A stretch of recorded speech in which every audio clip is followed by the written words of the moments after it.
राज्यातील 75 ज्या शाळा आहेत त्यांना अल्पसंख्याकाचा दर्जा देण्यात आलेला होता। ही बातमी खरं तर गेल्या अनेक दिवसांपासून राज्यामध्ये गाजते। मात्र या सगळ्या बातमीमध्ये या सगळ्या प्रकरणामध्ये नवा ट्विस्ट आलेला आहे। उपमुख्यमंत्री अजित पवार हे हयात असतानाच हा सगळा निर्णय झालेला होता, अशी माहिती आता अल्पसंख्याक विभागाने मुख्य सचिवांकडे दिलेली आहे। 73 शाळांना मान्यता देण्याचा निर्णय अजित पवार हयात असतानाच झाला होता, पण तांत्रिक बिघाडामुळे पोर्टलवर निर्णय अपलोड झाला नाही असा दावा करण्यात आलाय। 70हून अधिक प्रमाणपत्र उशिरा अपलोड झाल्याने गोंधळ उडाल्याचं अल्पसंख्याक विभागाने म्हटलंय। 24 डिसेंबर ते 27 जानेवारीच्या दरम्यान सुनावणी झाली। 20 संस्थांची सुनावणी होऊन 73 शाळांना मान्यता दिल्याचा दावा अल्पसंख्याक विभागाने केला।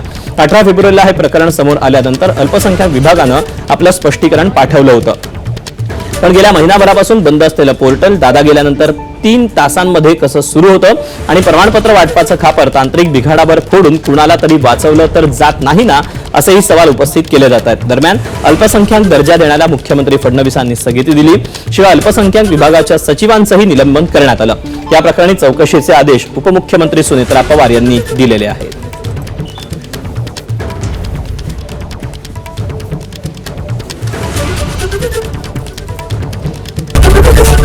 एबीपी माझा, उघडा डोळे बघा नीट।